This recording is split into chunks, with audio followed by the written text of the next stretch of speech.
तो सब भाई के भोजपुरिया ब्लॉग में स्वागत है और हमारे तरफ से सभी भाइयों को राधे राधे।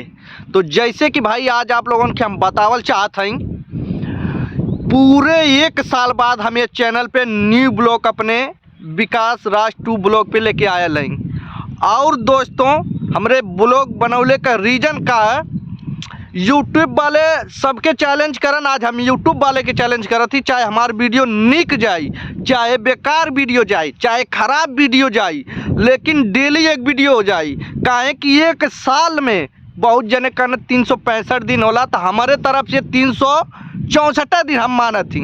अगर एक दिन में अगर एक वीडियो ना गेल डेली, चाहे एक कपड़ा डाल भैया, भले नहाइले धोले ना रहा पुरान धुरान कैसो, लेकिन तो लोगन खातिर एक ब्लॉग डेली डालब। चाहे केहू देख चाहे न देख, यूट्यूब वाला देखा न देखे, लेकिन टारगेट पूरा करब।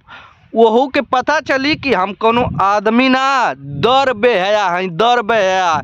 विकास राज 2 ब्लॉग, हाँ, भले 5 मिनट का जाई, भले 10 मिनट का जाई, जानला भैया। भले भगवान हमार देखा भैया, बहुत कोशिश कैनी एजुकेशनल वीडियो बनावे के, टैग वीडियो बनावे के, रील्स बनावे के, लेकिन कुल में कॉपीराइट कॉपीराइट कॉपीराइट। अरे कुल प्लेटफॉर्म यूट्यूब वाला एआई खुद यूज करत है। हमारे क्या कहता है, एआई वीडियो डालेंगे तो चैनल मोनेटाइज नहीं होगा। तो आज से ना ये हमारे ब्लॉग वीडियो में ना बैकग्राउंड म्यूजिक लगी, ना कुछ एडिटिंग हुई, जैसे बनाई वैसे डालब।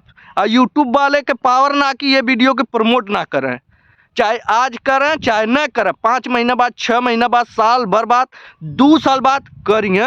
कहियो तो उनके दिल में जैसे हमारे लिए दया जागी। आ भैया, जे ना पढ़ले लिखले का ओकर वीडियो बनौले का मकसद ना पूरा होई, उ ना करी, सब हमार जनता करी। हमारे जीवन भगवान हम बहुत लड़का हम भाई देखा, प्यार मोहब्बत में तो सब टाइम देला, हर आदमी देता है। हम साला पूरा भैया 300 रुपया का रिचार्ज कराइला हो, 300 रुपया का रिचार्ज। हाँ साला रील भगा भगा के पूरा MB ख़त्म, 90% का डाटा यूज। अब मुँह तैयार के रात भर ताकिला, फिर छोड़ के बाबू हार्ट स्पॉट को, हाँ अपन MB ख़त्म कर दिला, हमारे MB चल बा। कुल और से बोली सुना, हम सोचा थी कम से कम अपन MB अपने ब्लॉगर में यूज करी, हम अकेले खुश रही।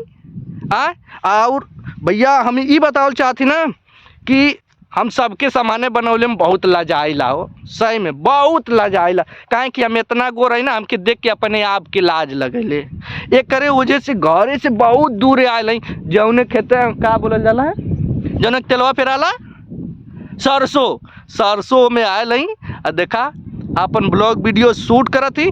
और साल का जैसे हमारा चैनल बना 2024 में, कन जाके देख लिया लोगन, 2 साल हो गए। ऊपर काफ़ी वीडियो भी अपलोड है।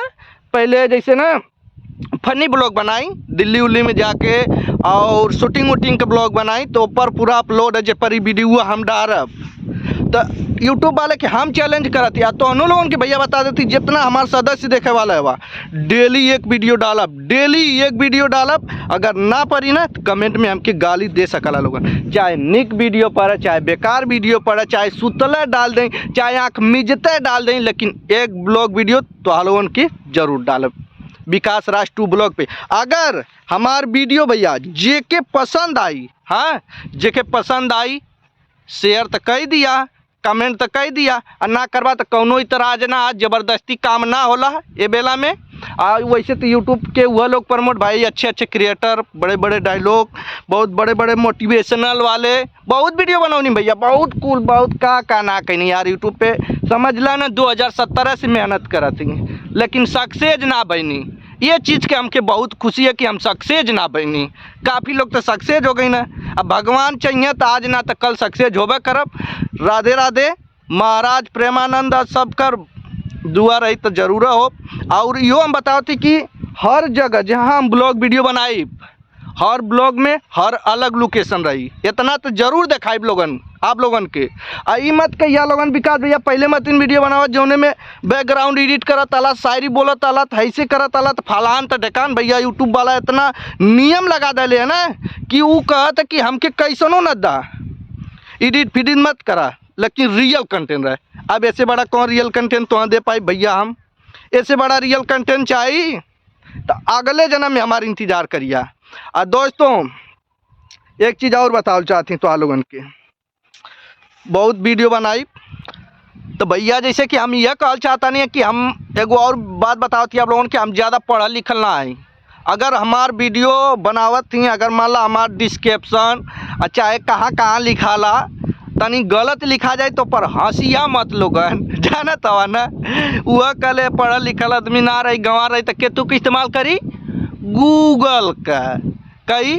हाँ विकास राज न्यू ब्लॉग तो मन भाई एक अक्षर मिस्टेक हो जाए तो हम ना समझ पाए तो ये चीज़ के मजाक मत उड़ैया, कमेंट करिया, हम भले केहू से पढ़वा लेब मोर भैया, लेकिन हमार वीडियो बनावे का शौक है भैया जानला। आ कौनो वीडियो हम ना बनाई, शायरी फायरी कुछ ना बनाई, खाली ब्लॉग वीडियो बनाई।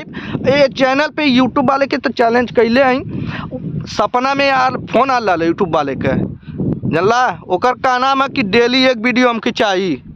अब चाहे तू कैसो का के दे लेकिन एक कंटेंट हमारे चैनल पे डेली दिए।